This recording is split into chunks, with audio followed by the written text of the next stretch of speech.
ನಾವು ಶ್ರೀಮಂತರದೀವಿ. ಯಾಕೆ ನಮ್ಮಲ್ಲಿ ಹಾಕಬೇಕನ್ನು ದಯ ನಿಂಬಲ್ಲಿ ಅಲ್ಲ. ದಿನ ನಾನೇ ಫೋನ್ ಹಚ್ತೀನಿ, ರಾಜು ಬಗ್ಗೆ ನನ್ನ ಫೋನ್ ಎತ್ತಂಗಿಲ್ಲ. ನೀವು ಉದಾಹರಣೆ ಹೇಳ್ತೀನಿ. ಅದಕ್ಕೆ ಒಂದು ನಿಮಿಷ ಹೇಳ್ತೀನಿ ದಯವಿಟ್ಟು. ಇದು ಒಂದು ಹೇಳ್ತೀನಿ.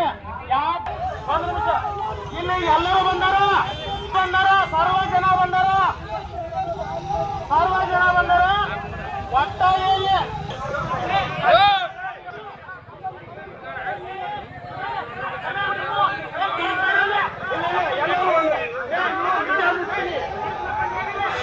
ಹಲೋ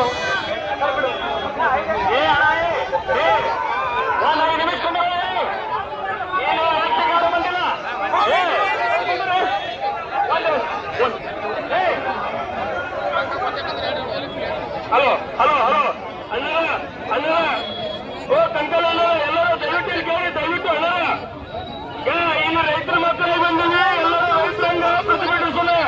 ಇಲ್ಲಿ ರಾಜಕೀಯ ವ್ಯಕ್ತಿಗಳಾಗಿ ಯಾವುದೋ ರಾಜಕೀಯ ಪಕ್ಷದಿಂದ ಬಂದಿಲ್ಲ, ರಾಜಕೀಯ ಬೇಡ ದಯವಿಟ್ಟು.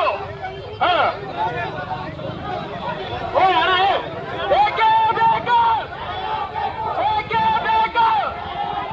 ಯಾತಕ್ಕಾಗಿ ಹೋರಾಟ? ದಯಮಾಡಿ ನನ್ನ ರೈತರು ಮನವಿ, ಎಲ್ಲರೂ ಎಲ್ಲರಿಗೆ ಕಣ್ ತುಂಬಿಕೊಳ್ಳಕ್ಕೆ ಸಾಧ್ಯವಾಯಿತು. ಯಾಕಂತಂದ್ರೆ ಪಟ್ಟಣ ನಗರದಲ್ಲಿ ಎಲ್ಲ ಇವರ ಮುಚ್ಚೋಗಿದಾವ. ಬೆಂಬಲ ಕೊಟ್ಟಿದ್ದಕ್ಕೂ ಅವ್ರಿಗೆ ಕೂಡ ನಾವು ಕರ್ನಾಟಕ ರಾಜ್ಯ ರೈತ ಸಂಘದಿಂದ ತುಂಬ ಹೃದಯದ ಅಭಿನಂದನೆಗಳು ಸಲ್ಲಿಸುತ್ತೀವಿ. ಇವತ್ತ ದಿವಸ ದೇವರ ಪ್ರೀತು ನಮ್ಮ ಇವ್ರಿಗೆ ಬರುತ್ತಿಲ್ಲ, ಇವ್ರ ಹಳ್ಳಿತನ ಇವ್ರ ಹಳ್ಳಿತನ.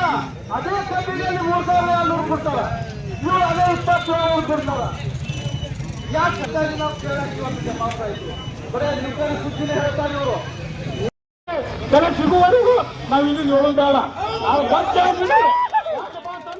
ನಿಮಗೆ ಬಂದಾಗ ಕರೆಂಟ್ ತಗೊಂಡು ಯಾಕೆ ಬೋಳಿ ಮಗನು ಕೇಳಲ್ಲ, ರಾತ್ರಿ ಆ ಬೋಳಿ ಮಗನು ಕೇಳಲ್ಲ, ಯಾರು ಕೇಳಲ್ಲ. ಅದನ್ನ ನಮ್ಮ ತ್ರಾಸ ನಮಗ್ ಗೊತ್ತೈತಿ. ರೈತರಿಗೆ ಕೈ ಮುಗಿಲಿಕ್ಕಾತೀನಿ. ಯಾಕಪ್ಪ ಹೋರಾಟ ಮಾಡೋಣ ನಾವು, ಏನೋ ಯಾರು ಅಲ್ಲ ಸರ್ಕಾರ ನಾವು ಚಂದಗೆ ಹೋರಾಟಕ್ಕೆ ನಾವು ಹೇಳೋಣ ಅಷ್ಟೇ.